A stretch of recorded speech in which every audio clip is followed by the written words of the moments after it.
सम्राट अशोक ने 84,000 स्तूपों का निर्माण कराया। काल और परिस्थिति के अनुरूप बहुत सारे स्तूपों का विध्वंस कर दिया गया, कुछ नष्ट प्राय हो गए। लेकिन जब उत्खनन कार्य हुआ,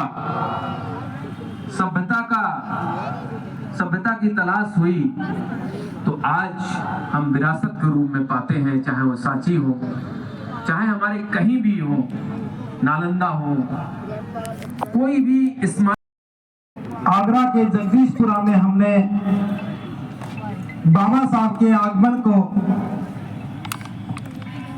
ध्यान में रखते हुए कार्यक्रम किया।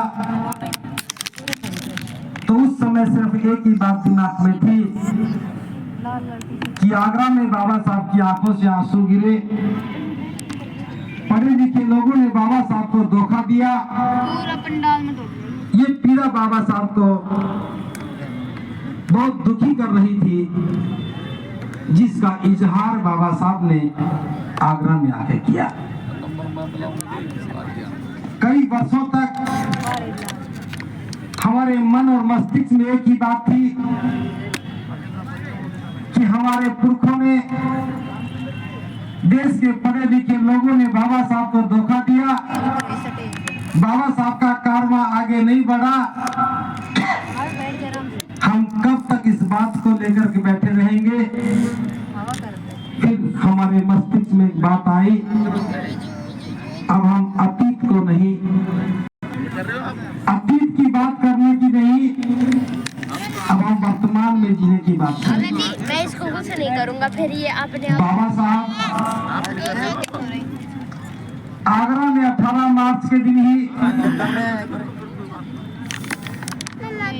हम सब के बीच में कहा था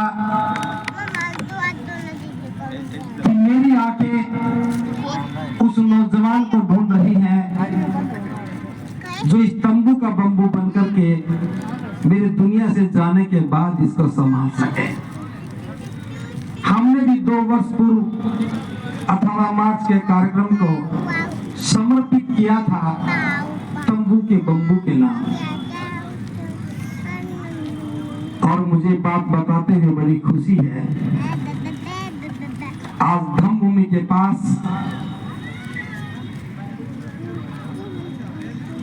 लगभग 20 भिखुनिया तंबू का बम्बू बनकर के बाबा साहब के धम्म कारवां को संभाले हुए हैं। ये सारा धम्म कारवां इसके लिए दिन रात भागने का जो काम करते हैं, दिन रात लोगों को इस आंदोलन से जोड़ने के लिए प्रेरित करते हैं। ये सारा का सारा काम भिक्षु भिखुनिया अपने हाथों से करते हैं और साथ में आप खड़े होकर के इस आंदोलन को कामयाबी के शिखर तक पहुंचा रहे हैं। तो भले ही बहुत ज्यादा लोग घर त्याग नहीं कर पाए, लेकिन फिर भी भिक्षु भिखुनी बनकर के बाबा साहब के धम्म कारवां को आगे बढ़ाने का जो काम किया है, उससे कम मुझे एक सुकून मिलता है कि बाबा साहब जिन्हें ढूंढ रहे थे वो आज मंच पर बैठे हैं और बाबा साहब के तंबू के बम्बू बनकर के इस बौद्ध विरासत को संभालने की बात करते हैं। मुझे एक छोटी सी घटना याद आ रही है। मैं जानता हूँ आज अभी समय ज्यादा नहीं हुआ है, इसलिए घटना, हमने वहां बहुत सारे पेड़ लगाए। जितने पेड़ लगाते थे उससे ज्यादा हम मर जाते थे। फिर भी कुछ पेड़ बड़े हो गए। उसमें एक आंवले का पेड़ था। 10 साल तक उस आंवले के पेड़ पर फूल तो बहुत लगते थे, लेकिन एक भी आंवला लगा नहीं। और हम बड़े चिंतित होते थे कि आंवले के फूल तो बहुत आ रहे हैं, लेकिन फल क्यों नहीं लगता। तो एक दिन मैं नर्सरी में गया हुआ था पौधे खरीदने के लिए। तो मैंने नर्सरी के उस माली से पूछा कि आप लोग तो पौधों के बारे में बड़े जानकार हैं, हमने आंवला का पेड़ बोया, उसको फल नहीं लगा है। तो उसने पूछा, जी मुझे बताओ कि आपकी जमीन का पानी कैसा है। मैंने कहा कि वो तो बहुत खारी है। तो उसने कहा कि खारी पानी के अंदर आंवले नहीं लगा करते। 10 साल के बाद समझ में आया कि खारी पानी हो, पानी खारा हो तो आंवले नहीं लगा सकते। लेकिन फिर पता ये भी लग गया कि खारा पानी हो तो पौधे कौन से लगाने चाहिए। मैं ये बात इसलिए बता रहा हूं, मैंने मान्यवर साहब काशीराम जी को सुना था, एक बार सुना था, बाकी उनके कार्यकर्ताओं से तो मैंने बहुत बार सुना। साहब काशीराम जी कहते थे कि हरियाणा की भूमि बंजर भूमि है, हरियाणा की भूमि में कितने भी बीज डालो यहाँ कोई अंकुरण नहीं होता है। और मैं आज ये स्वीकार करता हूं, राजनीतिक क्षेत्र में हरियाणा की भूमि बंजर भूमि है। साहब ने बहुत बीज डाले, अंकुरित नहीं हुए। लेकिन साहब के दुनिया से चले जाने के बाद आज मैं इस बात को समझ पाया हूं, हरियाणा की धरती बंजर भूमि नहीं है। बस फर्क इतना है, उसमें राजनीतिक बीज तो नहीं उगा, लेकिन धम्म का बीज उगा है। उस धम्म के बीज ने पूरी दुनिया को एक संदेश देने का काम किया। मैं पहला भिक्षु था और मेरे देखते देखते आज कम से कम 25 से ज्यादा भिक्षु भिक्षुणियां आज हरियाणा की धरती से निकले हैं। तो जरूरी नहीं कि जिस भूमि में खारी पानी हो और आंवले के फल नहीं लगते हो, वहां नीम के पेड़ खूब लगे, आंवले के पेड़, आम के पेड़ भी लगे, तो हरियाणा की धरती ने भले राजनीतिक परिणाम नहीं दिया हो, लेकिन धर्म के क्षेत्र में बहुत बड़ी भूमिका निभाई है। तो मैं साधुवाद देता हूं उन सब लोगों को जो युवा अवस्था में घर बार छोड़ करके भिक्षु भिक्षुणी बन करके बाबा साहब के धर्म के कामों को आगे बढ़ाने का काम कर रहे हैं। लेकिन जब मैं धर्म की बात करता हूं तो कुछ मेरी भी पीड़ाएं थी।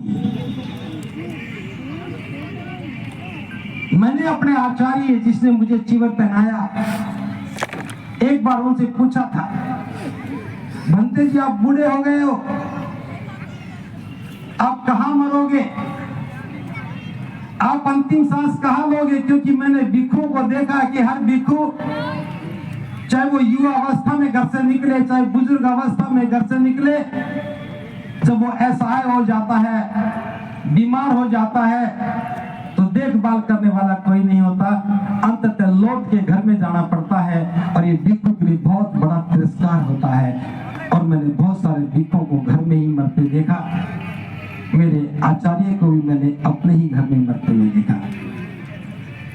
मुझे बहुत पीड़ा थी, ये बात मुझे कचोट रही थी कि हर भिक्षु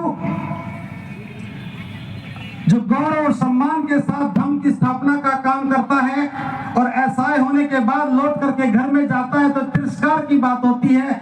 लेकिन क्या करें, कहीं कोई सुविधा नहीं, कहीं कोई उसकी व्यवस्था नहीं। तो धम्म भूमि ने इस पर मनन किया, चिंतन किया और एक निर्णय लिया, अगर हमें बौद्धों की विरासत को बनाना है, धम्म के राष्ट्रीय केंद्र की स्थापना करनी है, तो सबसे पहले हमें भिक्षु भिक्षुणियों को गर्व और गरिमा का एहसास दिलाना होगा।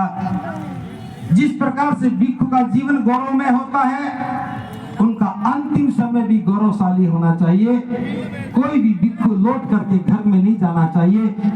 जब ये बात हमने की तो धम्म भूमि के उपासक उपासिकाओं ने, भिक्षु भिक्षुणियों ने इस बात का समर्थन किया कि धम्म भूमि को, इस काम को अपने हाथ में लेना चाहिए। शब्द मेरे हैं, बोल मैं रहा हूं, लेकिन सारा दायित्व धम्म भूमि की टीम का है। और हमने फैसला किया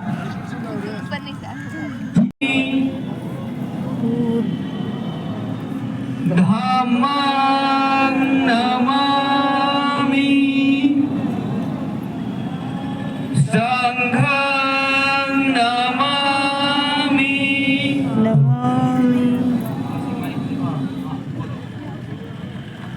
ओकास बोलो कर लो तो माइक ले साथ में लो ओका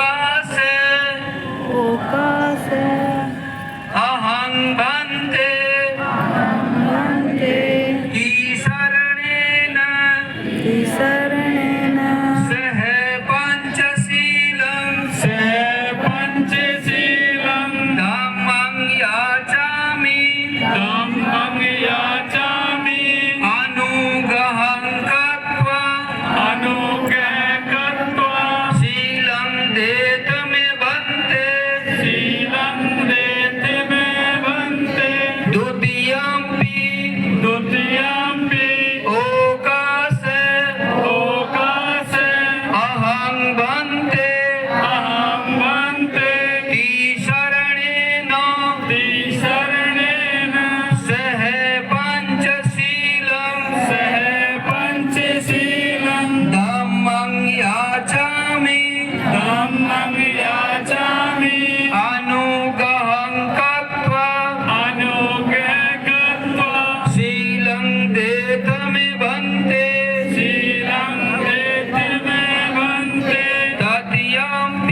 तृतीयम्पि ओकासे अहं भन्ते तीसरणेन सह पंचशीलं धम्मं याचामि अनुग्रहं कृत्वा शीलं देतमे भन्ते